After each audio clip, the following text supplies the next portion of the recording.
సంపూర్ణ కార్తీక మహాపురాణం 29వ రోజు పారాయణం.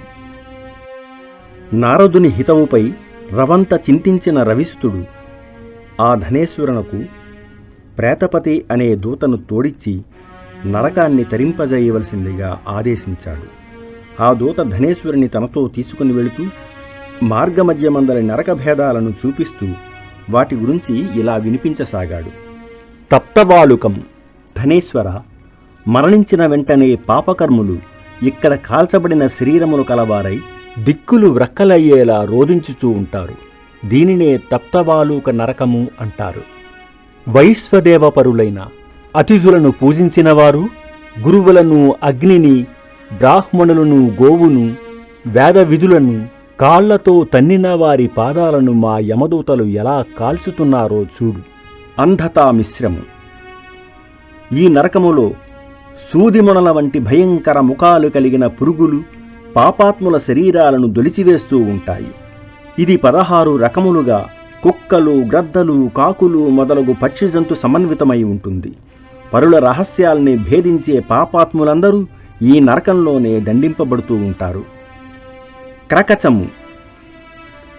క్రకచము అను పేరుగల ఈ నరకం 3వది.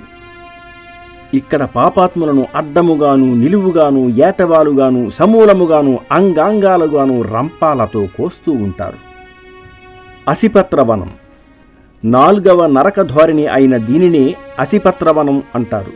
భార్యాభర్తలను, తల్లిదండ్రుల నుండి సంతానమును ఎడబాపులు చేసే పాపులంతా ఈ నరకానికి చేరి నిలువెల్లా బాణాలతో గుచ్చబడి అసిపత్రాలచే శరీరాలు చెంచబడి ధారలుగా కారే నెత్తుటి వాసనకు వెంటబడి తరిమే తోడేళ్ల గుంపులకు భయపడి పారిపోవాలని పరుగులు తీసి పారిపోయే దిక్కులేక పరితపిస్తూ ఉంటారు.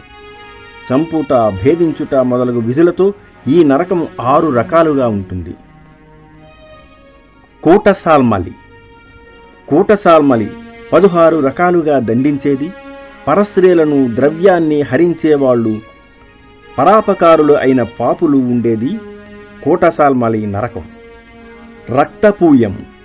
రక్తపూయమనే ఈ విభాగం 6వ నరకం. ఇక్కడ పాపాత్ములు తల్ల క్రిందులుగా వేలాడుతూ యమకింకరుల చేత దండించబడుతూ ఉంటారు. ఎవరైతే తమ కులాచార రీత్యా తినకూడని వస్తువులు తింటారో, పరులను నిందిస్తారో, సాడీలు చెబుతూ ఉంటారో వారంతా ఈ నరకంలోనే ఉంటారు. కుంభీపాకం. మొట్టమొదట నీకు విధించబడినది ఘోరాతి ఘోరమైనది, నరకాలన్నింటిలోకి నికృష్టమైనది అయిన ఈ కుంభీపాకమే 7వ నరకం. దుష్ట ద్రవ్యములు, దుర్భరాగ్నికీలలు, దుస్సహ దుర్గంధాలతో కూడి ఉంటుంది. రౌరవం. నరకాలలో 8వదైన ఈ రౌరవం దీర్ఘకాలికమని తెలుసుకో. ఇందులో పడినవారు కొన్ని వేల సంవత్సరముల దాకా బయటపడలేరు. ధనేశ్వర, మన ప్రమేయం లేకుండా మనకంటిన పాపాన్ని శుష్కమని, మనకు మనమై చేసుకున్న పాపాన్ని ఆర్ద్రమని అంటారు. ఆ 2 రకాల పాపాలు కలిపి 7 విధాలుగా ఉన్నాయి. అపకీర్ణం, పాంక్తేయం, మలినీకరణం, జాతిభ్రంశం, ఉపవీతకం, అతిపాతకం, మహాపాతకం. ఈ పరిదృశ్యమానులైన నరుల చేత ఉపరి 7 రకాల నరకాలు వరుసగా అనుభవించబడుతూ ఉన్నాయి. కానీ నువ్వు కార్తీక వ్రతస్థులైన వారి సాంగత్యం ద్వారా పొందిన అమిత పుణ్యం కలిగిన వాడవు కావడం వలన ఈ నరకాలను కేవలం దర్శనమాత్రంగానే తరించగలిగావు. పై విధంగా చెబుతూ యమదూతలైన ప్రేతాధిపతి అతనిని యక్షలోకానికి చేర్చాడు. అక్కడ అతడు యక్షరూపుడై కుబేరును కాప్తుడై ధనయక్షుడనే పేరును పొందాడు. విశ్వామిత్రుడు అయోధ్యలో ఏర్పరిచిన ధనయక్ష తీర్థం ఇతని పేరు మీదనే సుమా. అందువలన సత్యభామ, పాపహారిణి, శోకనాశిని అయిన ఈ కార్తీక వ్రత ప్రభావం వల్ల మానవులు తప్పనిసరిగా మోక్షాన్ని పొందగలరు అనడం ఏమాత్రం అతిశయోక్తి కాదు అని సత్యభామకు చెప్పినవాడై కృష్ణుడు సాయం సంధ్యానుష్ఠానార్థమై స్వీయ గృహానికి వెళ్ళాడని సూతుడు ఋషులకు ప్రవచించాడు.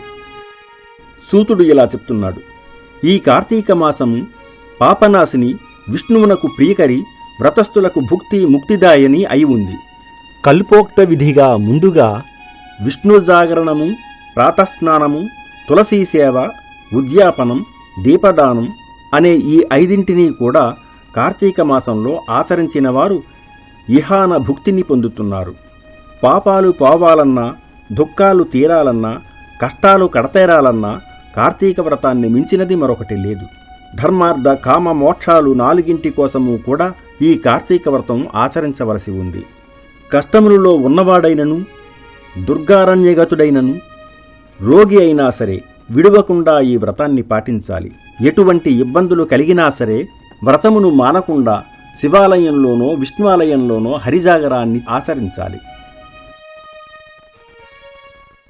శివ విష్ణు దేవళాలు చేరువలో లేనప్పుడు రావి చెట్టు వద్ద గాని తులసీవనంలో గాని వ్రతం చేసుకొనవచ్చును. విష్ణు సన్నిధానంలో విష్ణు కీర్తనలు ఆలపించేవాళ్లు సహస్ర గోదాన ఫలాన్ని పొందుతారు. ఆపదల యందున్నవాడు, రోగి, మంచినీరు దొరకనివాడు వీళ్లు కేశవ నామాలతో లాంఛనమాత్రమాచరించితే చాలు. వ్రతోద్యాపనకు శక్తి లేనివాళ్లు బ్రాహ్మణులకు భోజనం పెడితే సరిపోతుంది. అవ్యక్త రూపిణో విష్ణో స్వరూపో బ్రహ్మణో భువి. శ్రీ మహావిష్ణువు యొక్క స్వరూపమే బ్రాహ్మణుడు. కావున కార్తీకమందు బ్రాహ్మణుని సంతోషపరచడం చాలా ప్రధానం.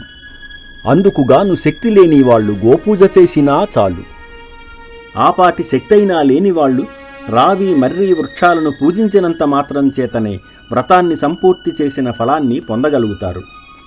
దీపదానం చేసే స్తోమత లేనివారు, దీపారాధనకైనా తాహతు లేనివారు ఇతరులచే వెలిగించబడిన దీపాన్ని ప్రజ్వలింపజేసి గాలి మొదలైన వాటి వలన అది ఆరిపోకుండా పరిరక్షించినా కూడా పుణ్యం పొందుతారు.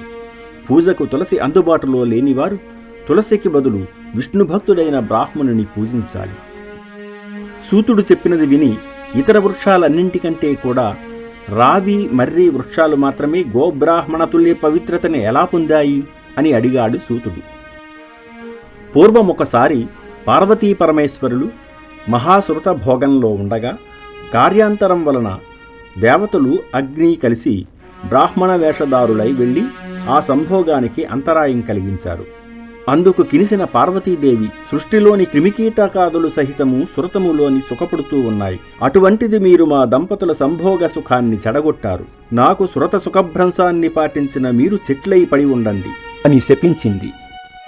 ఆ పరిణామంలో బ్రహ్మ పాలాస వృక్షంగాను, విష్ణువు అశ్వత్థంగాను, శివుడు వటముగాను మారారు. బ్రహ్మకు పూజార్హత లేదు.